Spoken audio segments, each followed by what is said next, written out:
జిల్లాలో బాక్సింగ్ క్రీడాకారుల అభివృద్ధికి తన వంతు కృషి చేస్తానని బాక్సింగ్ అసోసియేషన్ కాకినాడ జిల్లా నూతన అధ్యక్షుడు ఇమిడిశెట్టి నాగేంద్ర కుమార్ పేర్కొన్నారు. అపురంలో జరిగిన అసోసియేషన్ సర్వసభ్య సమావేశంలో సభ్యులందరూ నాగేంద్ర కుమార్ను ఏకగ్రీవంగా ఎన్నుకున్నారు. ఈ సందర్భంగా సభ్యులు పలు అంశాలపై సూచనలు, చర్చలు జరిపారు. అనంతరం నూతన అధ్యక్షుడు ఇమిడిశెట్టి నాగేంద్ర కుమార్, కోచ్ లక్ష్మణరావు మీడియాతో మాట్లాడారు.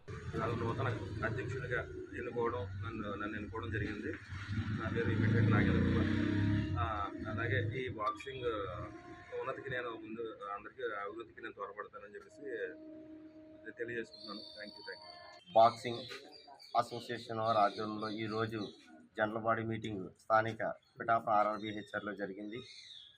ఈ జనరల్ బాడీ మీటింగ్లో నూతన అధ్యక్షుడిగా ఇమిడిశెట్టి నాగేంద్ర కుమార్ గారిని కాకినాడ జిల్లాకి ఏకగ్రీవంగా సభ్యులందరం కూడా ఆయన్ని ఏకగ్రీవంగా ఎన్నుకున్నాము. మరి నాగేంద్ర కుమార్ గారు గతంలో కూడా ఎన్నో క్రీడల్లో ఉండి సహాయ సహకారాలు ఎప్పుడూ అందిస్తూ ఉన్నారు. అలాగే మరి మా బాక్సింగ్ క్రీడకు కూడా వారి యొక్క సహాయ సహకారాలు అందించాలని చెప్పేసి మేము కోరుకుంటున్నాం.